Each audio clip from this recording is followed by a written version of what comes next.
coming on the air tonight with a meltdown in one of the country's biggest cities. Triple-digit temperatures, millions of people without power, without working refrigerators, waiting in long lines for gas for generators. We're live in Houston with the struggle to get relief from dangerous heat that has now turned deadly. And a temperature check of a different kind in Washington, where Democratic anxiety has hardly abated over President Biden's insistence on staying in this race, as he's meeting with world leaders, even as more lawmakers call on him to step aside. Plus, what we're just learning about new subpoenas to his top aides over his age and fitness for office. Plus, how the cops caught a man suspected of killing 3 people with a crossbow, just taken into custody in the UK. And the new warnings about those popular nicotine pouches that are probably all over your For You page, the social media Zin effect in tonight's original. And what may be the toughest order Amazon has ever had to fill, our exclusive with the top exec in charge of helping the company go green, and the new announcement coming up a little bit later in the show. Tonight, a dangerous heat wave is making life more miserable for millions of people without power in Houston, still reeling after a hurricane blasted the city on Monday. Houstonians facing a heat index of up to 105 degrees with no air conditioning. You're looking at some of the huge lines at the restaurants and gas stations that do have power, with folks looking to get fed, looking to get fueled up, as the city's electrical utility works to get power restored for the most vulnerable places, like nursing homes and hospitals. 16 of them relying right now on emergency backup generators for power. The city's football stadium is set to house up to 250 hospital patients who are ready to be discharged, but who can't go home yet because of the outages. And by the way, that's the roof of the stadium. It's got holes in it from the storm that blew through. This blackout, a very concerning start to a very hot summer, adding to more scrutiny on Texas's power grid operator, which has already warned it may need planned rolling blackouts next month. Top Texas officials today saying they will deal with that eventually. But for now, the focus, keeping people alive. We can talk about how to use our state's massive surplus to start burying some of these power lines in the ground instead of doing this every 3 months, right?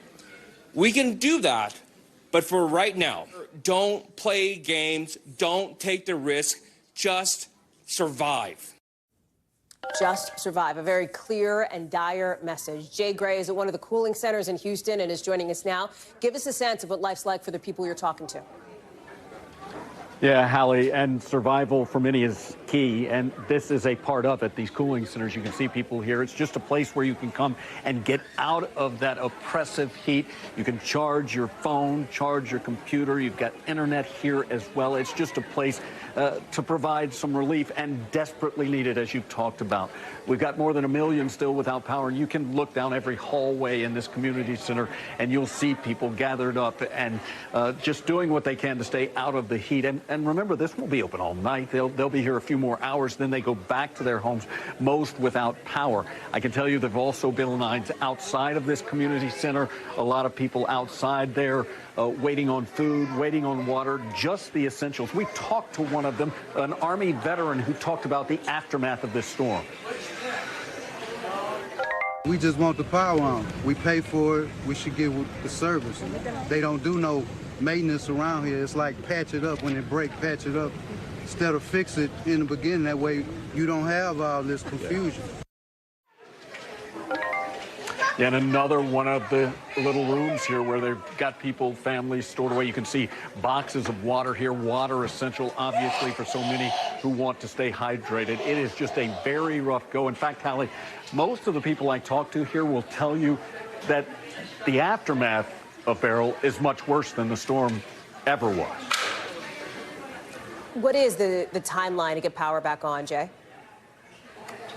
Man, it's a great question, Hallie, and unfortunately nobody has a real answer right now. There's a lot of frustration over the idea that the power grid is not being displayed properly. You know, it was CenterPoint, the energy company, didn't have a map up for hours about where electricity was and where it wasn't. They've got a map back online now. The areas on that map in green are where they say the power's been restored, but a lot of people who live in those areas say that's simply not the case. And many were looking at a separate website. Whataburger, the Texas hamburger chain, had a website up saying where their restaurants were open, and that's what they were using to figure out where the power was on, where the power was off. A lot of people very frustrated, not only in the response, but the fact that the governor of the state is on an economic mission in Asia. He's not even here. President Biden said it took him until yesterday to find someone to get the federal aid flowing in here. I want to show you one more room, Hallie, before we go. This may be the most important room in this place. It's an area for kids. This is where the kids are hanging out, getting out of the heat, and just getting to be kids for a little bit. And that's something they're not able to do right now at home because, well, home is either battered or without power. Jay Gray, it is that walk through this specific cooling center, but it is a microcosm of what so many in the greater Houston area are dealing with. Jay, we're so glad to have you there. Thank you very much for bringing that to us. Thanks. Back here to Washington now, our other top story, President Biden looking to prove to world leaders and the rest of America that he is up to the job of running the country, even in the face of new calls for him to drop out. And perhaps just as damaging, tepid statements from close political allies about his future. Just about 24 hours from now, we're going to see the president hold what may be one of the most consequential news conferences of his presidency. And tonight, he's set to meet with the new prime minister of the UK at the high-stakes NATO summit happening now. In just about a half hour from now, we're going to monitor that. We'll bring you any news out of that as it happens. And it comes as we're just learning, literally in the last couple of minutes here, that the Republican-led House Oversight Committee is now subpoenaing some of the president's top aides about his health. As for the Democrats, the anxiety, well, seemingly here to stay, at least for now. As one of the most influential members of the conference, you see her there, the former House Speaker, in an extraordinary moment, is stopping short of saying definitively that the president should stay in the race. Listen to how she's framing it. It's up to the president to decide if he is going to run. We're all encouraging him to make that decision because time is running short. He has made the decision. He has said firmly this week he is going to run. Do you want him to run? I want him to do whatever he decides to do. And that's the way it is. Whatever he decides, we go with. Again, as Jonathan Lemire pointed out, the president has made clear that his decision is made, that he will remain in this race with the president. Asked about what former Speaker Pelosi said not too long ago. Watch this moment.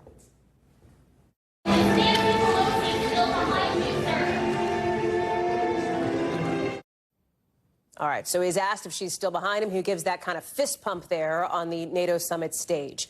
At this moment, our NBC News count is this: 10 House Democrats saying either publicly or privately that they believe the president should step aside. You can see several stopping just short of a call to drop out, and a couple that have suggested Donald Trump is going to win this election. Now, one of those 10 we just showed you, Seth Moulton, is telling NBC's Andrea Mitchell that more are thinking the same thing but not saying it publicly, at least not yet. You know who is saying it publicly? You know who is putting his name behind it? Not a lawmaker, but a celebrity, George Clooney, a celebrity who happens to be a huge Democratic donor, out with this op-ed in the New York Times saying the party needs a new nominee. We're going to have more on that coming up a little bit later in the show. With none of it, of course, what the White House wants to hear is the president insists he's in it to win it. He is firmly committed to being the Democratic nominee. Julie Sirkin is standing by for us on Capitol Hill, but I want to start with Monica Alba, who's posted up near the White House. And, Mon, we're getting some new reporting from one of our colleagues here, Andrea Mitchell, suggesting that a person familiar with Speaker Pelosi's thinking is saying that essentially many House Democrats, many in the Democratic conference, want to wait and see what happens at the news conference tomorrow and what happens when President Biden sits down with our own Lester Holt on Monday. It sounds like he's getting a bit of an extension before any kind of really big decision moments from the rest of the Democratic Party. I think that's right, Hallie. And in her role, the Speaker Emerita is almost giving cover to some of her fellow Democrats who are trying to decide how to navigate this. And we have seen, as you just laid out, all the different buckets of people and where they fall into. Some who've spoken out, some who are kind of waiting, some who have kind of shifted, some who are framing this as, well, I don't really know what's going to happen with Joe Biden, but I think Donald Trump is better poised to win. So you're seeing that total array among the spectrum. You're seeing that really clearly play out in these last couple of days. And now that reference that you had to that reporting from our colleague Andrea Mitchell really speaks to this idea that they're still looking at the different tests by which to measure and assess how President Joe Biden is doing and whether he should still be the Democratic nominee. And you're right, tomorrow the first test in terms of that news conference is likely to be very critical, Hallie. This is all coming as the president is looking to really try to reassert some muscle over his party here, right? You are seeing this from the behind-the-scenes efforts from his aides. They are set to head to Capitol Hill, a couple of them tomorrow, to really make the president's case. It seems, though, as you point out, that things are in a bit of a holding pattern. It's so striking, right? The president has made very clear what his decision is. You are not hearing from a lot of Democrats. We're behind it 100%. We totally think that he should be president. Some of them are stopping just short of that. Exactly, Hallie, and that is why I think the press conference tomorrow, the interview with our colleague Lester Holt on Monday, what they are trying to argue here is that this should all be taken in totality with what he's doing on the world stage with the NATO engagements, which what he'll be doing in Michigan on Friday, and other travel that he's going to be doing in the next week or so. His own aides are trying to argue that all of that needs to be taken together before people can make this decision. But it's really clear the president, for his part, is defiant, and he's dug in even as these calls are getting louder outside, and there's a lot of external pressure.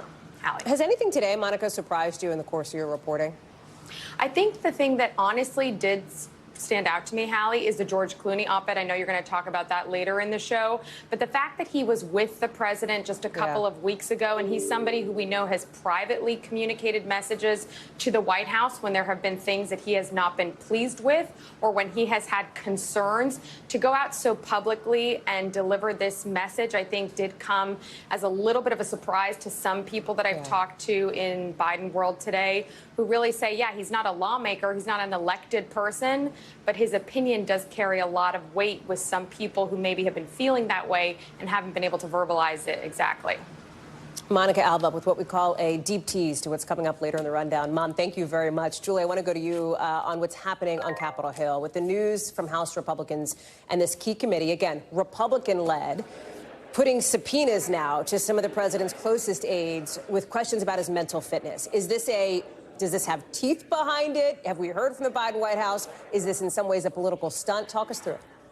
Well, in a sense, of course, there is some teeth behind this because Republicans are trying to put a bit of the spotlight back on themselves, at least where they can, because they control the House. Obviously, it means that they have subpoena and oversight power, and the Oversight Committee led by Chairman James Comer is exactly where this is coming from. A new notice to those three top aides to Biden. Those include Special Assistant Ashley Williams, another assistant and senior advisor, Anthony Bernal, and Deputy Chief of Staff Annie Tomasini. In part, Comer writes here, quote, that the three create a protective bubble around the president. This is in response to some reporting that these three knew that perhaps Biden's debate performance is how he is typically in private, that they make decisions for him. This isn't the first time, by the way, the committee has reached out wanting to hear from these three previously when it has to do with that classified documents case. The committee working to get their hands on that tape of Biden's interview with Special Counsel Hur. And this also isn't their first move, right? Since that debate, we did see the committee, Hallie, reach out as well, wanting an interview with the White House physician. This just builds on that momentum, and they want answers to these three by the end of the month.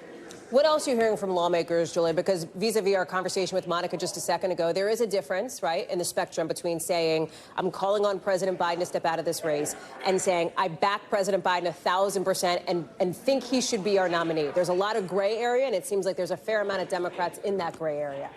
A lot of gray area, Hallie, especially privately in the conversations we have, but publicly, too, as your graphic helpfully laid out there. There's certainly many Democrats, especially in the upper chamber in the Senate, none of which have gone far enough as their 10 House colleagues to say, listen, Biden should exit this race now. But they have questioned whether he can win in November to Trump. More importantly to them, perhaps, in trying to keep the Senate Democratic blue, of course, in whether Biden being at the top of the ticket can lead to losses down ballot. Take a listen to what some senators had to say this morning when we asked them. Is Biden's decision final? That's a question that you have to ask President Biden. Is his decision final? I have no idea. You have to ask him. I don't know. Now, obviously, you heard there from Jeffries and Clyburn, top Democrats on the House side, who have been hesitant to either embrace Biden's run or fully distance themselves from it. They just keep saying that, look, Biden's going to make the decision he will make. I will, though, say, Hallie, that in the case of Jeffries, we have found out in the last couple of hours that he has told colleagues on private calls that he will make their concerns known to Biden when he speaks to him privately, which is really interesting. Super interesting. Julie Sirkin, thank you very much. Want to remind you, of course, on Monday, Lester sits down with the president for an exclusive one-on-one interview. We'll have a preview on NBC News Now and Nightly News at 6:30 Eastern. That primetime special, of course, 9 o'clock Eastern. I will see you there from the Republican convention in Milwaukee. Right now, out of New Mexico, Alec Baldwin's involuntary manslaughter trial is in full swing after lawyers for both sides made their opening statements. The defense saying Baldwin never pulled the trigger on the prop gun that killed the cinematographer on set, that it misfired, and that even if he did pull the trigger, it wouldn't be his fault. Listen to this. Even if he intentionally pulled the trigger like the prosecutor just demonstrated, that doesn't make him guilty of homicide. He did not know or have any reason to know that gun was loaded with a live bullet. Remember, this trial is beginning nearly 3 years after that gun held by Baldwin went off on the set of the movie Rust, killing Helena Hutchins and hurting the film's director. And Baldwin's attorneys are not the only ones pointing the finger at somebody other than the actor. Listen to the 911 call played for the jury in court today. Had two people accidentally shot on a movie set by a prop gun. We need help immediately. Okay? This AG that yelled at me at lunch because asking about revisions. His mother said, you can't leave over my disgusted gun. He's responsible for it again. Baldwin has pleaded not guilty, faces 1.5 years in prison if convicted. The film's armorer, remember, was tried on the same charge, by the way, in front of the same judge. She was sentenced to 1.5 years in prison earlier this year. Chloe Melas is there covering every minute of this trial. She's joining us from Santa Fe. What was so interesting today, Chloe, is we really got that roadmap for how the prosecution plans to press the case against Baldwin and how Baldwin's team is trying to defend him. Talk us through it. I mean, Hallie, the prosecution really laying out that they believe that Alec Baldwin completely disregarded firearm safety on set, that he didn't have the proper training, and that he came on there and he was pointing the gun at people and he had his finger on the trigger, and that they claim that they have video evidence to back that up. Now, the defense on the flip side, like you heard, they're playing the 911 call. They're trying to put the accountability on Hannah Gutierrez-Reed that was already convicted of manslaughter a few months ago. She may potentially testify next week. And also on Dave Halls, the assistant director, who's the one that handed the gun to Baldwin when it had live ammunition in it, and he took a plea deal. So what they're saying is that it shouldn't matter if Alex said he did or he didn't pull the trigger, or if he did it on purpose or if he didn't. What's on trial right now is how did live ammunition get into that gun and the chain of custody of that gun. But it'll be interesting to see if jurors buy it. So then who should we be watching for taking the stand over the next few days? Do we think Baldwin will? Who are the other key witnesses? I mean, the big question is, Hallie, is will Baldwin take the stand in his own defense? But as you see, as this is playing out, his words are being used against him. And that is the central part of this. Baldwin told George Stephanopoulos, he also told me when I was at CNN, that he did not pull the trigger that day in October of 2021. Now those words are coming back to haunt him. If he were to take the stand, he would not only have to double down on that, it would be interesting to see what happens on cross-examination. I don't think he's going to take the stand, but that's just an opinion. All right, Chloe Melas, we'll see. You'll be there if and when he does. Thank you, friend. Appreciate it. In just the last few hours overseas, a man wanted for killing 3 family members of a BBC commentator, allegedly with a crossbow, has been taken into custody by London police, bringing this huge and very rare murder manhunt to an end. You're looking at some of the footage captured by Sky News, our partners there, which appears to show the suspect being taken away by police after he was found in a cemetery. Police say the man they caught, Kyle Clifford, is now, of course, in custody after a search that lasted nearly a full day. The victims, according to the BBC, are the wife and 2 children of a horse racing commentator at the network. NBC's Danielle Hamamdjian is following this for us from London. What else do we know about what happened, how police captured him, and who these victims are?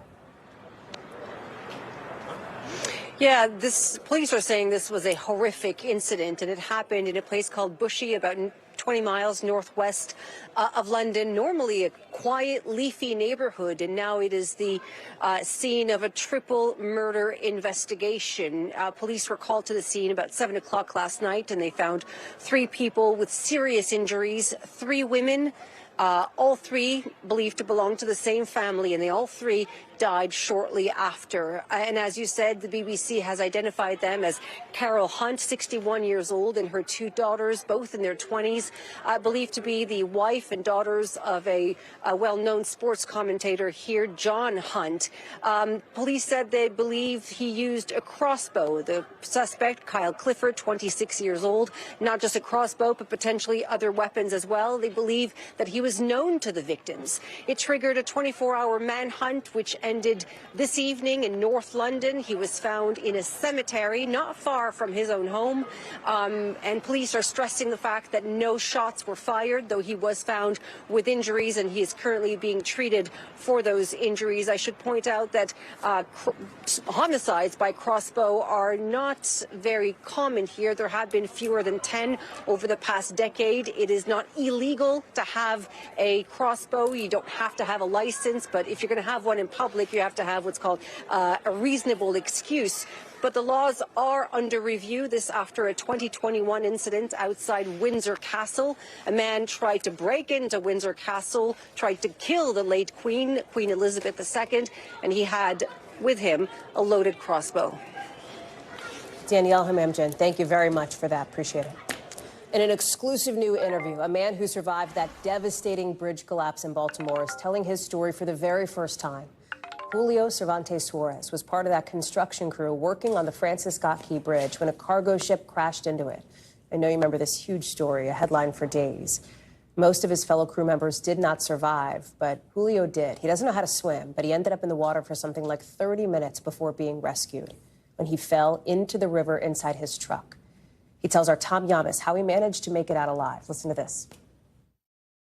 Do you remember what was going through your head as you're falling into the water? Sí, pensé que tal vez no íbamos a salir. You thought you were going to die? Sí. Did you pray? Did you scream? Lo que dije fue gracias a Dios por la familia que me dio, que cuidará a mi esposa, mis hijos y a mi familia. Y pues obviamente pedí perdón por todo lo que haya hecho.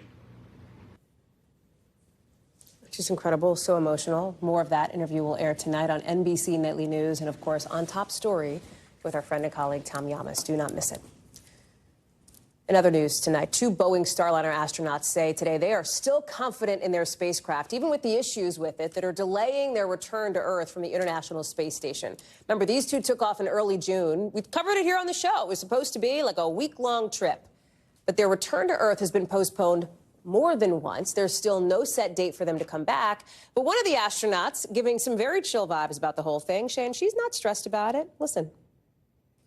It feels good to float around. It feels good to be in space and work up here with the International Space Station teams. I have a real good feeling in my heart that the spacecraft will bring us home, no problem.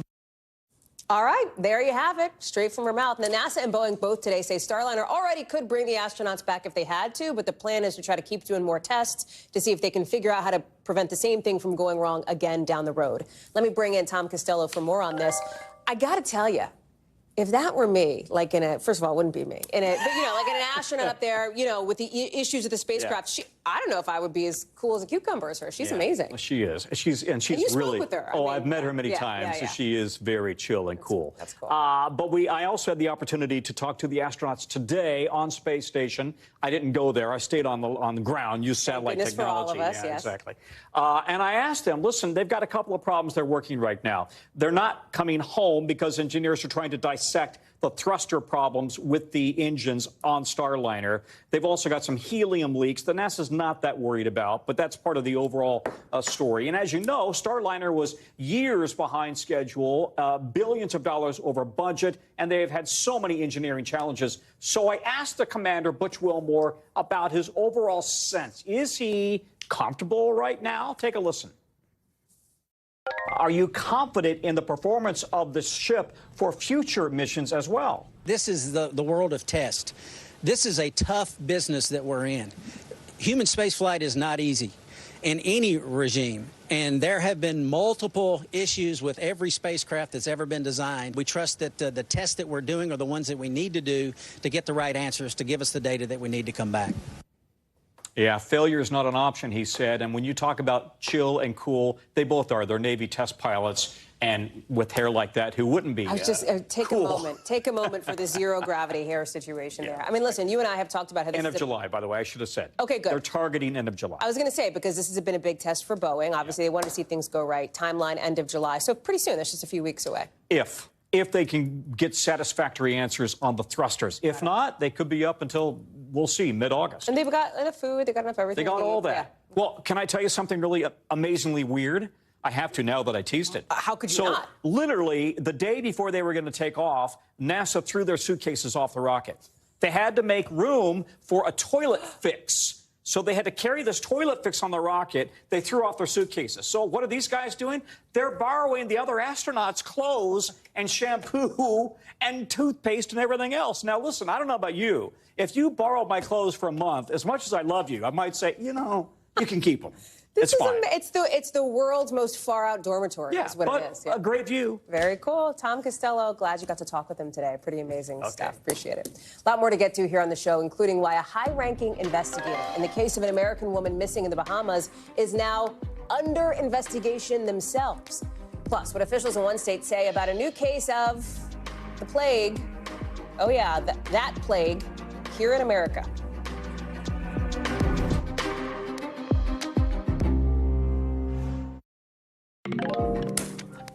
We are learning tonight a high-ranking officer in the Royal Bahamas Police Force connected to the search for an American who went missing at a yoga retreat has been suspended.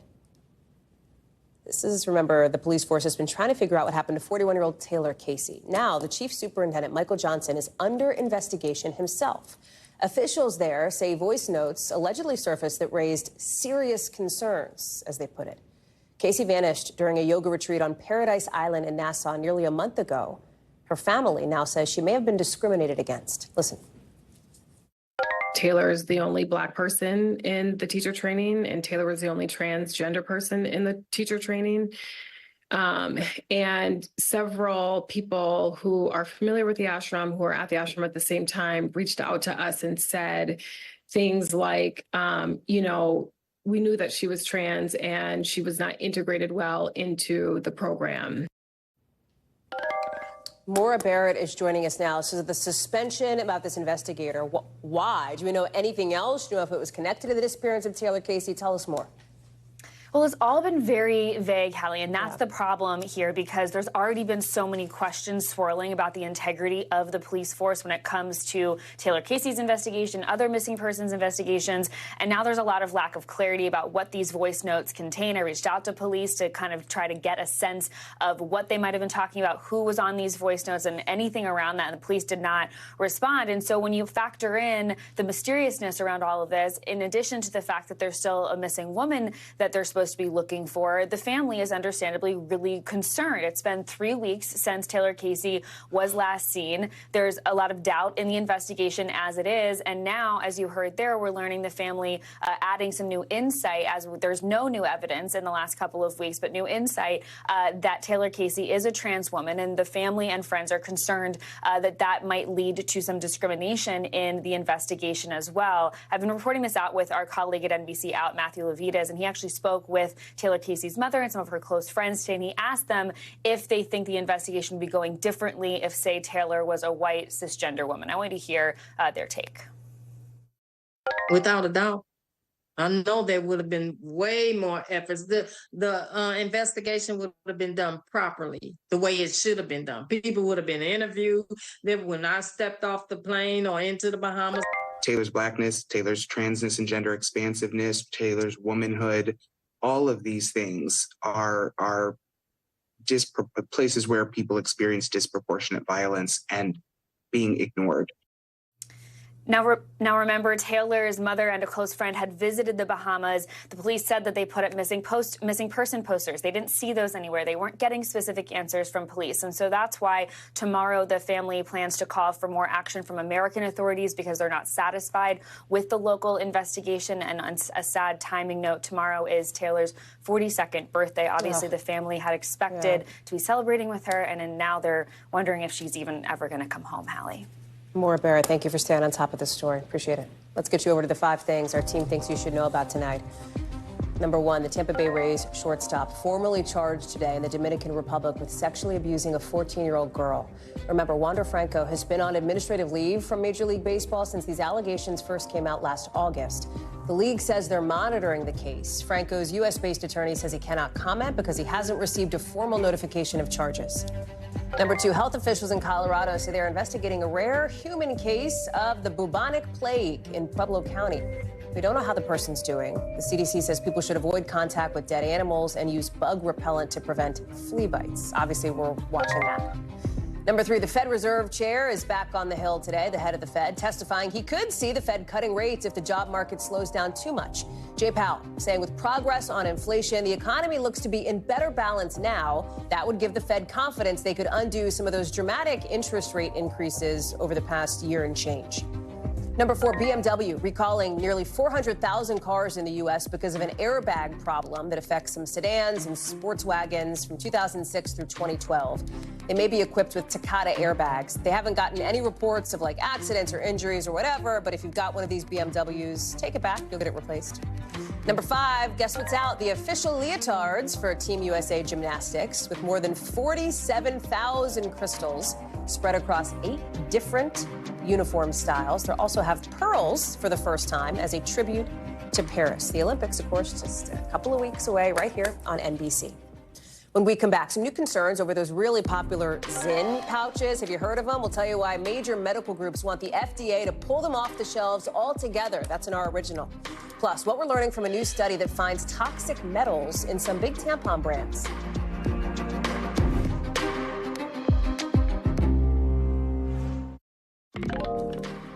So tonight's original now with in-depth reporting on a topic we've been watching. And tonight, it's the growing concerns over those popular nicotine pouches that a lot of younger people are seeing and using online. Doctors are warning that Zyn, the pouches you see here, they're more harmful than they may seem, with regulators putting out warnings and reviewing these products. Here's Vicki Witt. Zyn is probably a great alternative to get nicotine without all the other harmful stuff. Nicotine pouches are touted as safer than cigarettes because they're tobacco-free. The most popular brand, Zyn, which has spawned the hashtag Zinfluencer, saw more than 131 million cans sold in the U.S. in the first 3 months of this year.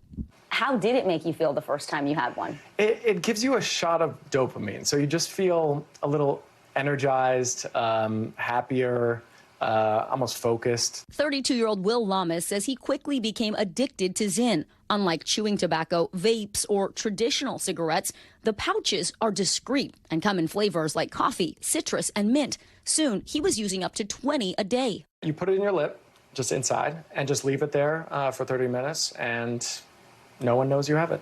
It's really tiny? It's very small, and I liked how it made me feel. It tasted good, and so I was hooked. After a year, he began to have severe stomach pain, but doctors didn't know why. I got many tests done. I went to a hospital. I got an ultrasound. I got a colonoscopy. And all they found was that my stomach was inflamed. His symptoms are not surprising to Dr. Donna Shelley. She says nicotine is a highly addictive drug with side effects, including nausea, gastrointestinal issues, mouth ulcers, and elevated heart rate. One study said the pouches could potentially lead to dental problems like gum recession and plaque accumulation. Why do you think these products are so popular with young people and teenagers? One is flavors. Also, it's easier to hide that you're using a pouch. The other reason why this is popular is because it's being marketed through social media and TikTok. While the FDA is still reviewing the safety of Zyn and similar products, multiple medical organizations have asked the agency to halt sales. And Senate Majority Leader Chuck Schumer also called for a crackdown on the marketing of these products. Even the amount in this one pouch can be highly addictive. Earlier this year, the FDA issued more than 100 warnings to retailers who were selling to minors. Last month, Zyn maker Philip Morris suspended nationwide online sales of Zyn after questions over whether they violated bans on flavored tobacco. In a statement, Philip Morris says it is committed to developing products such as Zyn that are scientifically substantiated as a better alternative to continued smoking. Zyn's marketing is directed toward legal-age nicotine users who are 21. So the gray line was my resting heart rate while I was on Zyn. It showed me 10 beats per minute lower the week after I quit. After researching his symptoms online, Will suspected the pouches were the problem. He quit using them. How did your stomach feel? Instantly better. 6 months later, he says he still has cravings. What do you want people to know before they take one of these pouches? I really wish I had more information when I took my first pouch. Vicky is joining us now. It is just like, if you know anybody in the age range of, like, let's say between 12 and 22, you've probably heard about Zyn, probably because it's been online. So is there any kind of push to try to block Zyn stuff online, on social media, on some of these apps, or not really? It's a great question, and one of the biggest places where these pouches are being talked about is on TikTok. And the company just got back to the team and said, look, we do not promote the trade or sale of these nicotine, synthetic nicotine pouches or any tobacco products. They say they restrict this content for anyone who's under 18.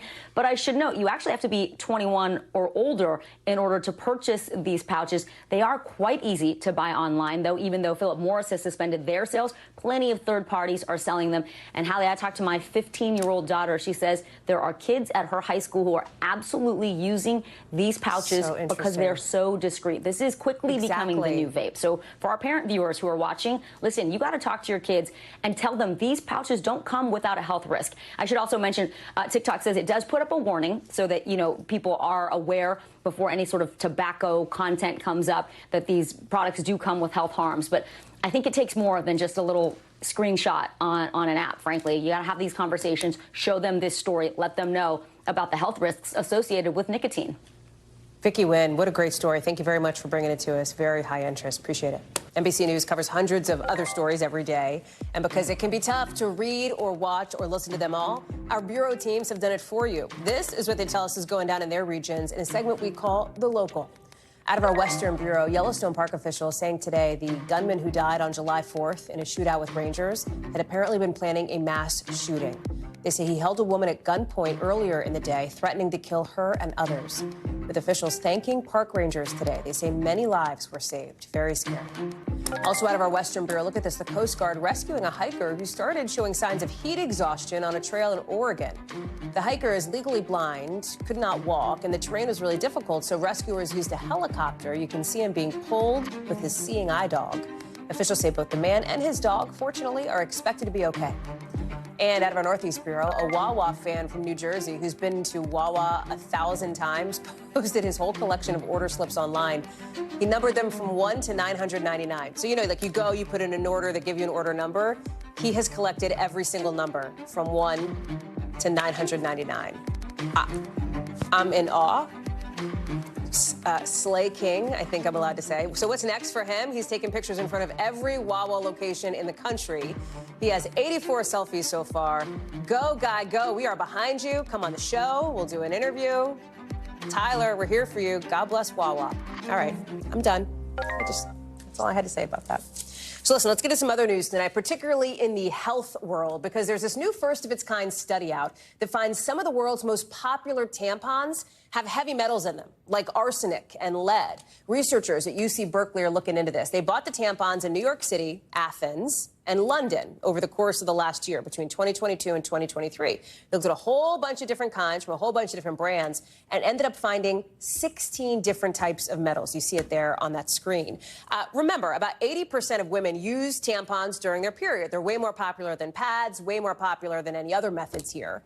The FDA is now reacting to this, putting out a statement saying that more research needs to be done to figure out exactly how or if the body actually absorbs the metals that are in the tampons, because over time, metal absorption could increase the risk of some serious health problems. NBC's Dr. Natalie Azar joins us now. This is the first study to really look at toxic metals in tampons. So let's just pause there and take a moment for that, because women have been getting their periods for a very long time, right? What's interesting is that the study found organic tampons had more of these metals in them. What do we need to know about this study? Yes. And so, I think there's a couple of take-homes, Hallie. Number one, first and foremost, while the FDA, I think, is taking this very seriously, and they are definitely planning on studying this in more detail, and specifically, are the metals just found as a contaminant? Are they actually leaching from the product? Are they entering the bloodstream? Those, we don't have answers to those questions at the moment. But yes, as you mentioned, this is the first time that a study has really specifically looked at the potential harm that these products could be causing for this reason. And it's definitely raised an alarm, as you can well imagine. I have a teenage daughter, and I'm thinking about this, for her as well. And so we are going to spend a bit of time talking about alternatives for people that they can consider if they are concerned about this. Okay, well, let me tee you up on that. What are some of those alternatives? I think people know, obviously, pads are an option. There's those little, like, so kind of cup things, too. Exactly. So there are two things that work kind of similarly. There are menstrual cups. There are menstrual discs, which essentially sort of capture or catch blood, if you will. There are period underwear that are like regular underwear, but they have an absorbent pad in them. And then, of course, reusable pads, which maybe our mothers or grandmothers used. Things that are made of cloth and that you can actually reuse. The issue here, and you mentioned about the organic versus the non-organic, I think that was the thing that was particularly alarming because most of us, when we hear organic, we think that something is safe, but in fact, they did find arsenic at a higher amount in organic, but lead was found in a higher amount in non-organic. So I think if you're out there and you're listening to this and you're concerned, not only can you use an alternative method, but if you're looking at the labeling, you want to look for things that maybe don't contain fragrances. Pick a product that has the least amount of components in it. And then there are 3 polys that experts are saying to stay away from: polyester, polyethylene, and polypropylene, as well as other plastics. Those are the kinds of compounds that I think you're kind of maybe getting into that danger zone where there could be systemic absorption. It hasn't been confirmed yet, so I don't want people to panic. Okay. But this is something I think the FDA is definitely taking seriously and will absolutely be looking into. I'm so glad you said that, because I was going to ask you, bottom line, for people who do use tampons, this is not a freak out moment at this point, right? It isn't. I mean, I don't think realistically that people are going to discontinue them overnight. The actual tampon itself is made of cotton and rayon. And just a point sort of to close it up, Hallie, is that the FDA technically regulates these as medical devices, but it's loose. The manufacturers are really voluntarily, divulging what all of the ingredients are in all of their products. Some things may get in there intentionally, some things that might be by contamination. It is a wake-up call. These products need to be safe. Women need to feel safe and comfortable if they're getting this off the counter, that it's something that will be safe and effective for them. Not to mention, need to be able to have access to them, which is a conversation for a different day, which we will have. Dr. Natalie Azar, thank you so much. Appreciate it. Coming up here on the show, new calls for a new Democratic nominee from some big names outside politics. How much pressure celebrities really can put on the president. Next.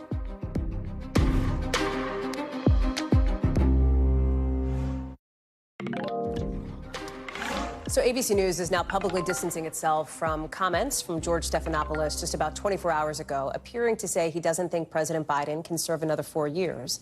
Stephanopoulos, in a statement, says he regrets talking to somebody on the street who asked him what he thinks of the president in some video posted by TMZ. Remember, less than a week ago was Stephanopoulos sitting down with President Biden in the president's first interview on TV since that debate performance widely panned as disastrous. Stephanopoulos, of course, one of the few people, not a politician, who spent time with the president since the debate. Then there's Democratic mega donor and movie star George Clooney, who was with the president at a major fundraiser just a few weeks back. Now out with a pretty extraordinary op-ed saying he loves Joe Biden, but the party needs a new nominee. Brian Stelter is here to dig into all of this with us. And the common thread, of course, is that neither of these men are elected officials, of course. They are both familiar names to a lot of Americans here. And so I wonder if you can pull on that thread for us a bit here with the commonality. For the last 2 weeks, we've heard lots of Democratic lawmakers and activists say, we need to see more of Joe Biden. Let's get him in person. Let's see how he performs. Right? That's been the call now for the past 2 weeks. But very few outsiders have actually spent considerable time with Biden. George Stephanopoulos is one of them. So for this ABC interviewer to say, I don't think he can serve 4 more years, that is striking. Now, I don't think Stephanopoulos should be in that position of making that statement, right? It's not up to Lester Holt next week when he interviews Biden to make that assessment, right? That's for the viewers and the voters to decide. But Stephanopoulos, in that unguarded moment, did share what he thought, and he's far from alone. That's why the George Clooney op-ed is so important, Hallie. Clooney was with Biden just a few weeks ago, in the lead up to the debate. And here's Clooney saying at the fundraiser he didn't see him all that well. We've also heard from Jon Favreau, who was at the same fundraiser, say the same thing today. So I think that's why these data points matter. You mentioned the George Clooney op-ed. Let me read you the quote because it's going around, right, where Clooney writes, it's devastating to say it, but the Joe Biden, we're showing it on screen here, but the Joe Biden I was with 3 weeks ago at the fundraiser was not the Joe big effing deal Biden of 2010. He wasn't even the Joe Biden of 2020. He was the same man we all witnessed at the debate. That is why this is damning for Joe Biden. Not to mention that George Clooney is one of the biggest stars in the world. And for all the ways we can poo-poo Hollywood and say that what entertainers think don't matter, look, there they are together, right? They were together 3 weeks ago. Do you remember that day that Tom Hanks announced he had COVID? And that was the day that everybody in the world kind of realized how serious the pandemic was. I'm not saying this is the same thing. What I'm saying is that celebrity star power and wattage does matter. What these A-list stars say does matter. There's only about a dozen of them in the world that are as important as George Clooney. And here's something else he said in the op-ed. He said, this is about age, nothing more, but also nothing that can be reversed. That's the sad, honest truth here. We've all had grandparents or parents who've been aging. We've all experienced this ourselves. That's why this is starting to touch a chord with people. So I think Hallie, Clooney was speaking on behalf of a lot of folks in Hollywood who've had enough with Biden, who are not going to donate any more money, who are desperate to see a change. Brian Stelter, and of course, George Clooney donating a lot of money to the Democratic Party. That's a factor here, too. That's right. Brian, good to see you. Thanks, friend. You too. Still to come, what that huge push from Amazon to go more green looks like, and a big announcement from the company right here exclusively on NBC News Now. That's coming up next with the Newsmaker.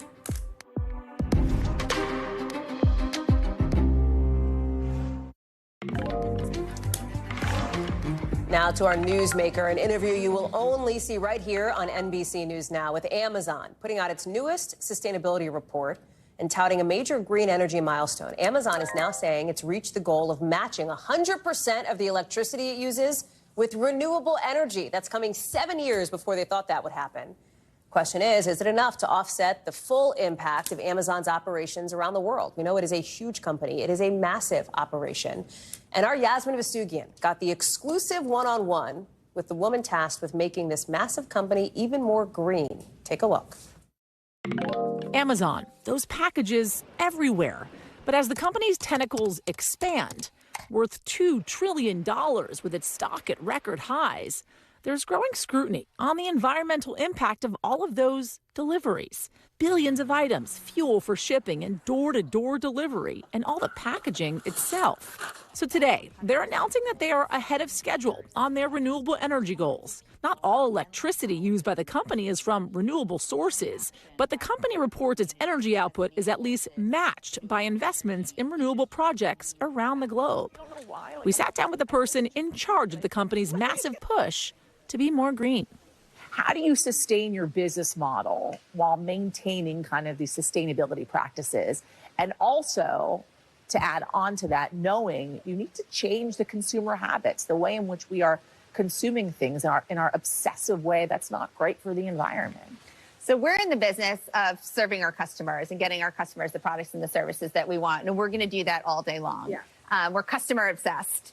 And one of the things that we're going to do is do that in the most sustainable way possible. When you choose something and it comes to you quickly, that's a best sustainability option because it's not going on an airplane. 95% of shipments now in the United States are coming without a plastic air pillow now. So we've taken a lot of the waste out of those product shipments. We've been working on, electrifying our fleet. We now have over 24,000 electric vehicles on the road. Is the idea to have all Amazon drivers have electric vehicles at one point? Yeah. And what's the goal for that? When do you think you could achieve that? Well, our ultimate goal is 2040. But we've ordered 100,000 electric delivery vans from Rivian.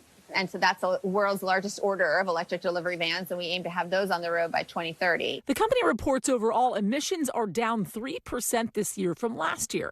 But even Kara Hurst admits they need to move faster to reach their 2040 net zero carbon goals. I know that Google just recently announced a delay in reaching their net zero goals because of specifically AI funding. Is it still feasible to feel as if 2040 is a goal to achieve, as Google has said it's not for them?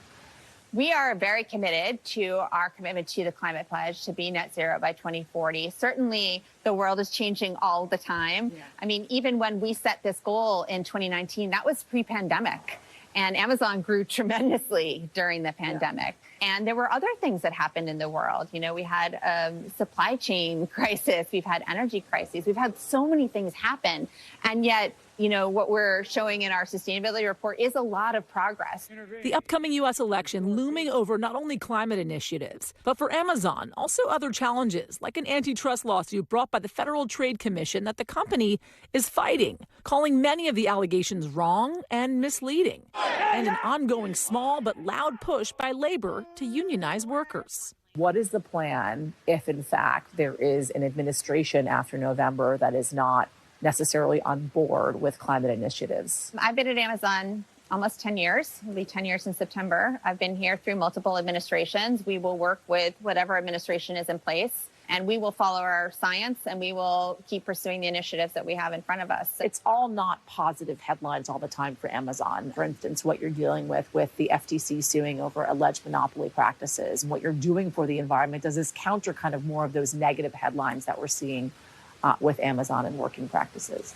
Well, I work on sustainability, so I don't have a comment on FTC. But on sustainability, what we're doing for the environment, we're so committed to, integrating sustainability into all of our operational practices that it is so important to us to really make it part of everyday decision making. Just last year, led in part by Amazon employees for climate justice, workers walked out of these corporate headquarters. What do you say to those employees that are still worried about Amazon's footprint?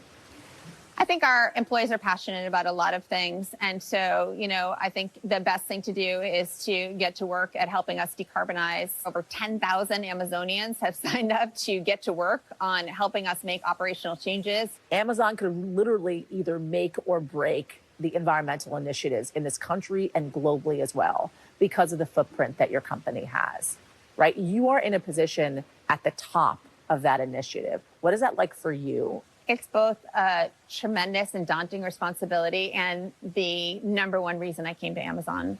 I think that it is incredibly exciting, the scale and the speed at which we operate. And it is the reason why we also started the Climate Pledge. Yasmin is joining us now. Just a fascinating interview with a company that is, taking a lot from all sides on its sustainability, on what it does. Talk about the impact of extreme weather, right? The impact of climate change here and what that means for a company as big as Amazon. Ironically, Hal, it was 90 degrees in Seattle yesterday when I did that interview, which is not normal, by the way, for Seattle, right? There's a heat wave happening across the country. Seattle does not normally get to 90 degrees, and everybody said that to me over and over again. And it's very much a part of the conversation, right? This extreme weather that we're dealing with, the heat waves, the storms, the hurricanes, the tornadoes, and it's affecting Amazon's bottom line. And they're going to have to kind of readjust some of their goals for that, but also readjust their business model.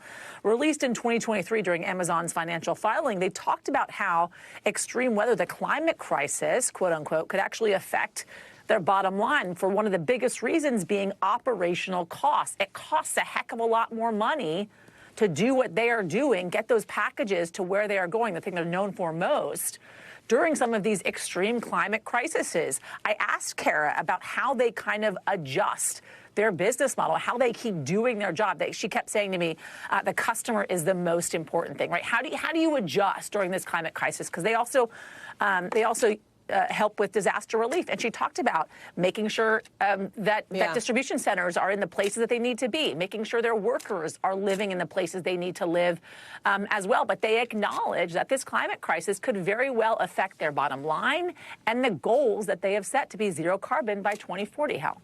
Yasmin Vasugian, great reporting. Thank you very much for bringing it to us. Quick reminder, we're going to have full coverage from the Republican National Convention starting next Monday in Milwaukee. That's right. I'll see you there starting at 5 o'clock as you're watching right now here on NBC News Now. See you then. We'll be back with more coverage from here in Washington right now.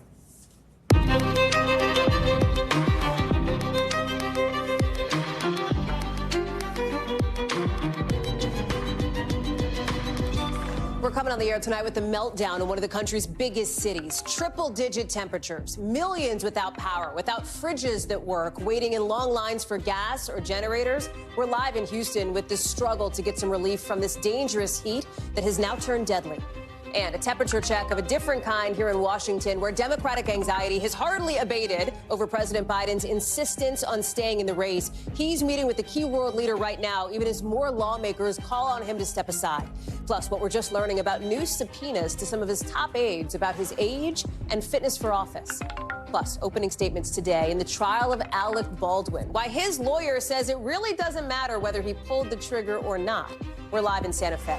Plus, how the cops caught a man suspected of killing 3 people with a crossbow, just taken into custody in the UK. And the new warnings about those popular nicotine pouches that are probably all over your For You page, the social media Zyn effect, in tonight's original. Hey, I'm Hallie, and tonight a dangerous heat wave is making life more miserable for millions of people who do not have power in Houston. The city's still reeling after a hurricane slammed it on Monday. Houstonians are now facing a heat index of up to 105 degrees. That means no air conditioning. And look at this. These are long lines for people waiting at the restaurants and at the gas stations that do still have power. Folks are looking to get fed. They're looking to get fueled up as the city's electrical utility works to get power restored for the most vulnerable places, like nursing homes and hospitals. 16 of them right now are relying on emergency backup generators for power. The city's football stadium is set to house potentially hundreds of hospital patients who are ready to be discharged, but who can't go home because of the outages. And look, the stadium's got holes in its roof because of the storm that blew through. That's the situation that Houston is finding itself in right now. This blackout, of course, a concerning start to what is expected to be a very hot summer, adding to the scrutiny on Texas's power grid operator, which already warned it might need planned rolling blackouts next month. Top Texas officials today saying, hey, they'll get to that eventually, but for now, the focus is on keeping people alive. We can talk about how to use our state's massive surplus to start burying some of these power lines in the ground instead of doing this every 3 months, right? We can do that, but for right now, don't play games, don't take the risk, just survive. That, of course, is our top story tonight.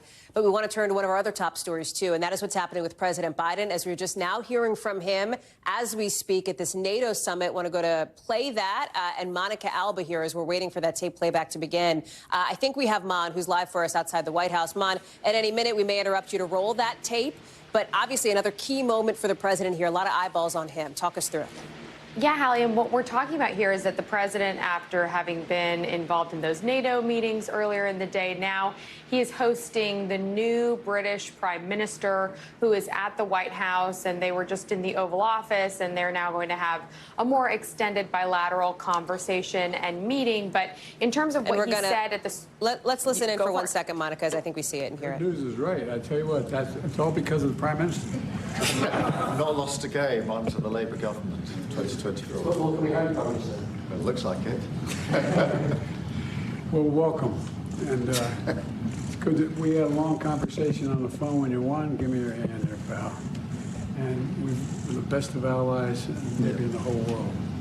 And we really need to continue to cooperate. And a lot we can talk about. And I think that start off, we can talk about, you call football, we call soccer. By the way, you know, soccer has become incredibly popular here in the United States. It really is growing. And, but at any rate, and there's a lot going on. I think you're seeking closer ties in Europe is good for all of us, the Transatlantic Alliance. I think it's a great idea that we're going to be working together on. I thought we had a good meeting today, NATO. Very good. I thought we had a good meeting, and I think things are moving in the right direction. I'm feeling really optimistic about where things are moving. But welcome, welcome, welcome. Thank you very much, Mr. President. And firstly, congratulations on a really successful summit. It's been an incredibly important moment, 75 years, a bigger NATO, a stronger NATO, and a NATO with the resolve that we need. I thought the medal, the honour for Jens Stoltenberg yesterday was a very special moment. I don't think he was expecting it. No, he wasn't. And, I owe him. He was leaving, and I intervened when he was going to leave, and I sort of got my knees and begged him to say, no, I'm only kidding, but I talked him into staying, and his wife still talked to me. She spoke to me yesterday. I had lunch with him when he was just about to go to the central bank and was saying, I'm free. And then you spoke to him, and he's still in the job. No, he's done a great job. He's done a great job. But the special relationship is so important. It's forged in difficult circumstances, endured for so long, and stronger now than ever. So we're very pleased to be able to come so early in the government to recommit to NATO, to recommit to the special relationship, and to have the opportunity to discuss these affairs with you is really important for us. From a figurative sense, 5 days in. I kind of see you guys as the knot tying the transatlantic alliance together. The closer you are with Europe, the more you're engaged, the more, because we know where you are, we know where we are in both countries. No, I think that's absolutely right. And now we go into a cup final on Sunday on top of all of that. So, very good. I actually I began to watch the game with the Netherlands Prime Minister, but we left at 1-1. Well, you guys are still talking to one another? We haven't seen each other since, so we'll have to see. Well, we got a lot to talk about. So thank you all for coming in.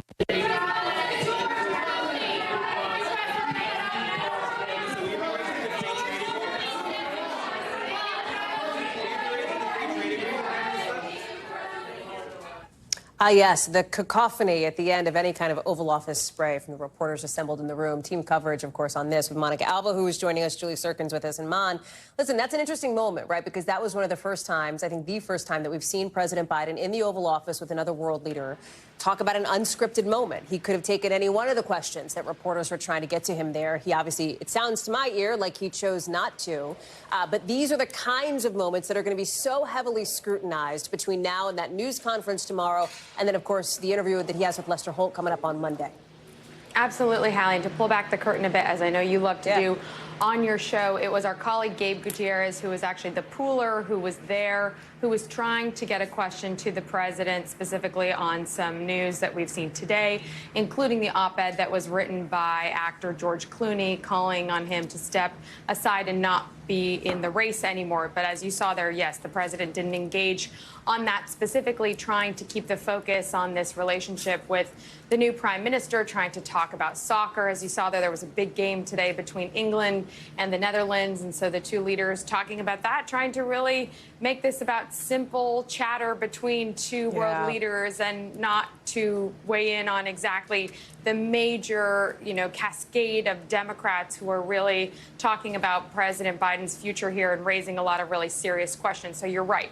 They're going to wait to do that tomorrow during his press conference, which I am told he is preparing for. He is, of course, aware of the many questions he may receive about his path forward, about his health, and they are having some discussions about that. And they know that tomorrow they will be facing some of those hard questions from the assembled reporters as this NATO summit wraps up, Hallie.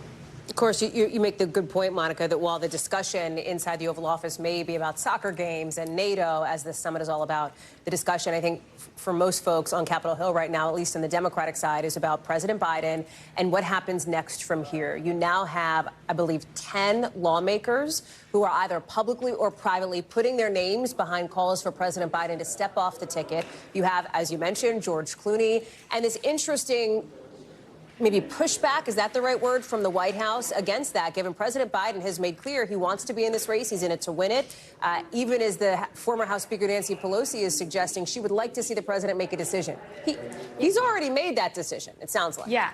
And it was a combination of those two things today, Hallie. I think what you saw Speaker Emerita Pelosi say on Morning Joe on MSNBC this morning, and then George Clooney's op-ed. And the campaign is actually responding to both identically, saying Joe Biden was already clear earlier this week. He is committed to staying in this race and he's not going anywhere. That's how they both chose to really reply to both of those comments. What I think is more interesting about specifically Nancy Pelosi's own words there is that she's maybe giving cover to some other Democrats who want to be saying something similar. But from her position of power, it's really notable. And then on the George Clooney side of things, I was just told by somebody who was familiar with the event planning that went into this fundraiser in Los Angeles, they're trying to now make the argument that George Clooney was only there for a brief period of time while the president stayed for about 3 hours. So they're trying to argue here that George Clooney doesn't have the full picture or impression of what the president was like on that particular night. Hallie. Monica Alva, thank you much. We'll talk more about the Clooney of it all later in the show. But, Julie, let me go to you here because I know that we're getting some new reporting that Senator John Fetterman, who has been one of the vocal backers on the Senate side of President Biden, calling the comments from Nancy Pelosi that we just referenced strange. Objectively speaking, Julie, they are extraordinary, and that the speaker is saying that it's up to the president to make a decision when he has very clearly and very publicly already come out with what his decision is. There's a lot to read into on that front. 100%, Hallie. This is somebody who may not be the current speaker or the Democratic leader, but certainly many people here in this Democratic caucus in the House listen to her. She's been a fixture of this place. But notably, you know, a lot of Democrats that I spoke to, even in the last couple of minutes as I was walking outside sort of trying to chase some lawmakers down after votes here, they use that line. They say, if Biden stays in, whether he stays in, if he makes that decision, I point out, he is in. He's saying he's going to run. He's not going anywhere. They counter, well, we'll see. I mean, this is just a line that we just continuously hear. So while Fetterman is saying that Pelosi's comments might be strange, you're right to say they are extraordinary. They are certainly not a silo. There are many that feel the same way she does. Take a listen to what a couple of senators had to say in reaction to Pelosi's comments this morning, but also just generally about where they feel like Biden stands now. I think that there will be a consensus at some point. I can't tell you when, but hopefully it will be as soon as possible. Will you still support him if the president remains as the nominee? Speaker Pelosi nailed it pretty well this morning. So she's suggesting that you could get out of the race. Like I said, don't have anything to add. Nothing to add. You heard Monica say there, previewing that senior advisors to the Biden campaign are going to be here tomorrow outside of this building talking to Senate Democrats, showing them polling. They want to see the numbers, they want to see the facts, and they want to see the data before any more of them come out and make a decision as to whether they call on Biden to get out of the race or stay in. But I have to tell you, a lot of unanswered questions here. A lot of people still want to hear from Biden himself. Julie Sirkin live for us on the Hill. Thank you so much. That programming note, of course, Monday. A lot of eyes will be on that sit down between our own Lester Holt and President Joe Biden. You can watch a preview here on NBC News Now with the full interview airing in prime time on the network, 9 o'clock Eastern. We will see you then. I want to go back now to our other top story, of course, that extreme weather happening right now in Houston. Kathy Park has been patiently standing by. Kathy, thank you so much, because obviously two big headlines tonight, and you're in the thick of one of them there with damage from that storm that blew through earlier this week. But now, perhaps more crucially, the fallout from it. No power. It's super hot. No AC. Food spoiling. What are people doing? What are they telling you? So, Hallie, people are getting pretty impatient. Keep in mind, this is now day 3 without power for hundreds of thousands of customers. And yeah, we just checked the temperature. We're climbing into the 90s once again. When you factor in heat and humidity, it's 105. There is a heat advisory in effect until later on this evening. So this heat is quite dangerous. In fact, we spoke with some residents who say that inside their homes, especially without electricity, it feels like a sauna. One gentleman said that it feels like 100 degrees just inside his house. And that's why these cooling centers across Houston have been such a hot spot, really. We saw long lines at one of them earlier today. They were actually passing out food and water and supplies. They ran out earlier this afternoon. And we also saw long lines at gas stations. Folks are fueling up not just their vehicles, but also tanks to bring back to fuel up their generators. And ice is also a precious commodity as well. In fact, we spoke with one woman waiting in line earlier today. Take a listen. What's going on right now? What's it like inside your house? It's really hard to sleep at night. It's so hot. I've had to shower twice in order to stay cool. I've been trying to make sure I'm drinking cold water, Gatorade, staying, hydrated, and just trying to keep myself busy and not think about it. I'm hoping the power will come back on today, but just waiting to see what's going to happen next. Yeah. And Hallie, if you listen closely, we are surrounded by a chorus of generators. These generators have been working overtime ever since Monday after Beryl roared through this area. And officials are using this moment to remind residents to be cautious and safe when using these generators. Remember to keep them outside, because obviously carbon monoxide poisoning is certainly a threat with those generators. And Kathy, timeline for any kind of improvement in the power situation. When do they think they're going to be able to get the lights back on and, importantly, the AC back on for people? Yeah, so that's a great question. CenterPoint Energy, which is a main utility here in Houston, right now there isn't an official timeline talking about the full restoration. They released a statement just a few hours ago saying that roughly 900,000 customers have their power back on, but it's still unclear, if it could take days, perhaps weeks. When you look around, there is debris just about everywhere, and those are some of the challenges that they are up against. But we're told that CenterPoint has brought on thousands of workers, and they're working around the clock. They're actually pulling resources from across the country as well. But CenterPoint Energy, they've also been getting a lot of backlash because this is day 3, and officials are saying that they will hold them accountable if needed and make sure that they did everything they could to prepare ahead of the storm. Kathy Park live for us in Houston. Kathy, thank you very much for that live report. Appreciate it. Let's take you out west because right now you've got witnesses taking the stand in the trial of Alec Baldwin. After lawyers for both sides made their opening statements, the defense saying the superstar never pulled the trigger on the prop gun on a movie set that killed the cinematographer, that gun misfired, and that even if Baldwin did pull the trigger, this still would not be his fault. Listen. Even if he intentionally pulled the trigger like the prosecutor just demonstrated, that doesn't make him guilty of homicide. He did not know or have any reason to know that gun was loaded with a live bullet. Remember, this trial is beginning nearly 3 years after that gun, held by Baldwin, went off on the movie set of Rust, killing Helena Hutchins, hurting the director. Baldwin's attorneys are not the only ones pointing the finger at somebody other than the actor. Listen to the 911 call played for the jury today in court. Had 2 people accidentally shot on a movie set by a prop gun. We need help immediately, okay?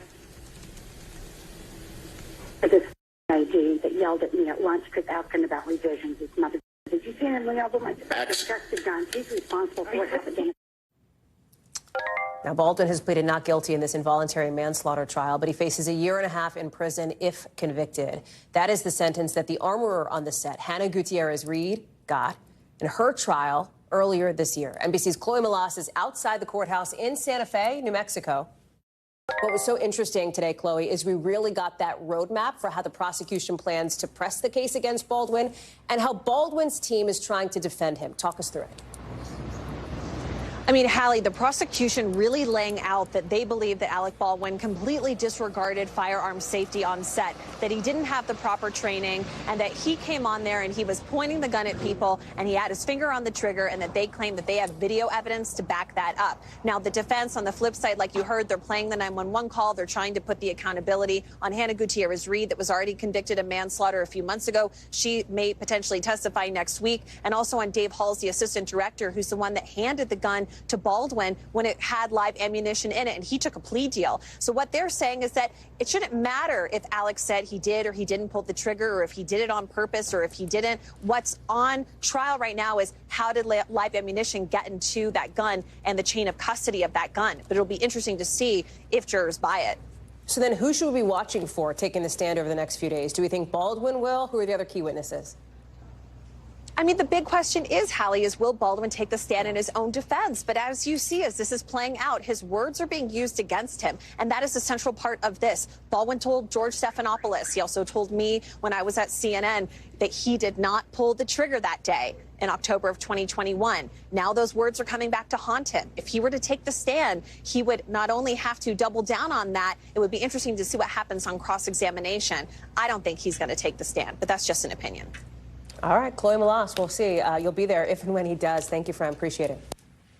In an exclusive new interview, a man who survived that devastating bridge collapse in Baltimore is telling his story for the first time. Julio Cervantes Suarez. He was part of the construction crew working on the Francis Scott Key Bridge when that cargo ship smashed into it. Remember, of course, the bridge collapsed. Most of the crew members did not survive. Julio did, even though he doesn't know how to swim, even though his truck landed in the water, and he somehow survived for 30 minutes before first responders got to him. He's speaking with our Tom Yamas tonight about how he managed to make it out alive. Watch. Do you remember what was going through your head as you're falling into the water? Sí, pensé que tal vez no íbamos a salir. You thought you were going to die? Sí. Did you pray? Did you scream? Lo que dije fue gracias a Dios por la familia que me dio, que cuidará a mi esposa, mis hijos y a mi familia. Y pues obviamente pedí perdón por todo lo que haya hecho. She's incredibly emotional, incredibly difficult to listen to, but really a story of survival that you can watch more of tonight on NBC Nightly News with Lester Holt. And then, of course, however you're watching NBC News right now, when Tom Yamas picks it up with top story in just a few minutes. So listen, back on Capitol Hill at some point tonight, an influential Democratic congresswoman plans to take to the House floor to announce articles of impeachment against 2 Supreme Court justices. We're talking about Congresswoman Alexandria Ocasio-Cortez. She is officially filing these impeachment notices earlier today against these two, Justices Clarence Thomas and Justice Samuel Alito. Listen, let's be real about the political prospects of this thing. Not going anywhere, all but certainly DOA in the Republican-controlled Congress. But AOC, as she's known, of course, is trying to highlight what she sees as concerns with the court, saying Thomas and Alito should have recused themselves from certain cases where she says they have, and I'm quoting here, documented and personal financial entanglements. Alito and Thomas are some of the most conservative members of the court bench, forming a key part of the majority as the court has tilted to the right. Now, the court has not responded to a request for comment on these impeachment articles, but NBC's Sahil Kapoor, is following this for us on Capitol Hill. So, Sahil, talk to us about what AOC alleges that rises to the level of impeachable conduct here, because interestingly, if I remember correctly, she suggested she was going to file these articles not when news came out about some of the conduct from Alito and Thomas, but after that pretty controversial ruling on Trump immunity, right? Yeah, that's right, Hallie. There's a cascading series of events that led Congresswoman AOC to introduce these articles of impeachment. She says there is, quote, an unchecked corruption crisis on the Supreme Court, which she argues has now spiraled into a constitutional crisis that threatens American democracy at large. She says the pattern of refusing to recuse themselves for Justices Clarence Thomas and Samuel Alito when there are consequential matters before the court, where they have all sorts of personal entanglements. She said it threatens the American rule of law, the integrity of the democracy, and one of the clearest cases, she says, for which the tool of impeachment was designed. Now, what specifically is she alleging? Let's show the graphic again. She says for Justice Samuel Alito, there's a refusal for him to recuse on cases with personal bias or prejudice involving a party that's in cases before the court. There was the issue of an upside-down flag seen outside his house, which he said was put up there by his wife. That flag has been associated with supporters of the so-called Stop the Steal movement, the people who stormed this Capitol and tried to overturn the result of the 2022 election. And with Justice Clarence Thomas, his entanglements with the Republican mega-donor Harlan Crow, the failure to disclose some of the gifts he received, and refusals to recuse on matters involving January 6th, when his wife, Ginny Thomas, had been a vocal proponent of trying to overturn that election result and keep Donald Trump in power, even though he lost. And Hallie, as you point out, these are highly unlikely to go anywhere in the House, but Democrats see a real messaging opportunity here, given the angst toward the Supreme Court.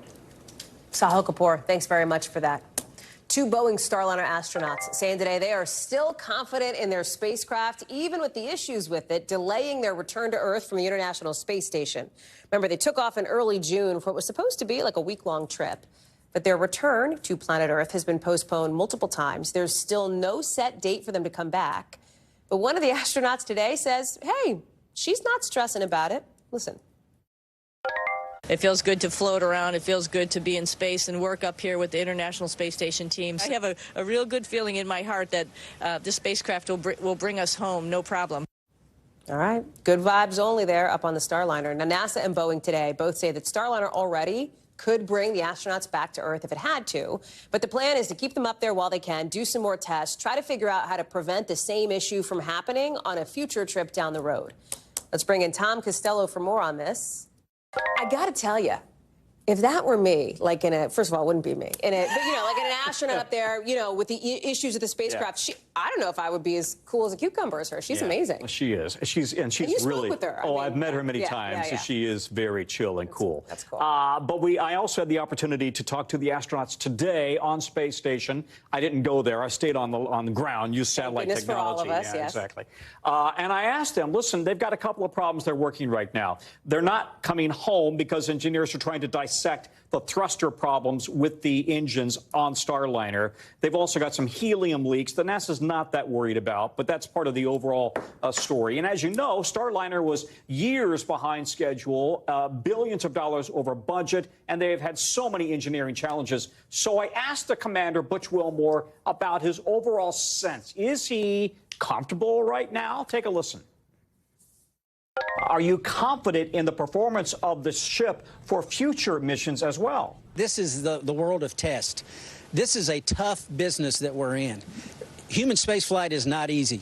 in any regime. And there have been multiple issues with every spacecraft that's ever been designed. We trust that the tests that we're doing are the ones that we need to do to get the right answers, to give us the data that we need to come back.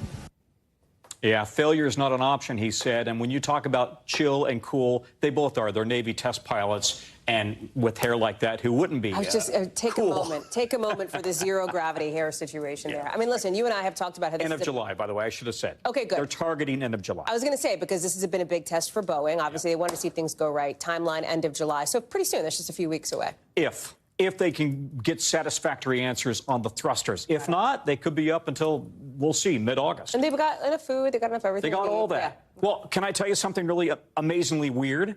I have to now that I teased it. How could you not? Literally, the day before they were going to take off, NASA threw their suitcases off the rocket. They had to make room for a toilet fix. So they had to carry this toilet fix on the rocket. They threw off their suitcases. So what are these guys doing? They're borrowing the other astronauts' clothes and shampoo and toothpaste and everything else. Now, listen, I don't know about you. If you borrowed my clothes for a month, as much as I love you, I might say, you know, you can keep them. It's fine. It's the world's most far-out dormitory. Yeah, is what but it is. Yeah. A great view. Very cool. Tom Costello, glad you got to talk with him today. Pretty amazing stuff. Appreciate it. Much more to get to here on the show, including people in Melbourne being told to stay inside because of toxic fumes from this huge explosion. By officials say it's going to be days before it gets put out. Plus, why a star basketball player for Team USA is withdrawing from the Olympics.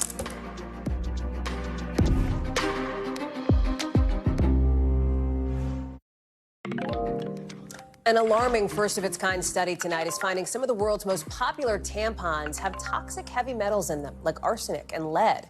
Researchers at UC Berkeley bought these tampons all over the world, in New York, in Athens, and in London, over the course of about a year. We're talking 30 different kinds from a bunch of different brands, and ended up finding 16 different types of metals, including mercury, copper, iron, nickel, arsenic, lead. Now, keep in mind why this is such a big deal. 80% of women use tampons during their period. It's by far the most popular way to handle a period. The FDA put out a statement saying more research still has to be done to figure out exactly how or if the body absorbs the metals in these cases. Other studies show that over time, if a body does absorb different kinds of metals, that can up the risk of serious health issues. NBC's Dr. Natalie Azar is joining us now.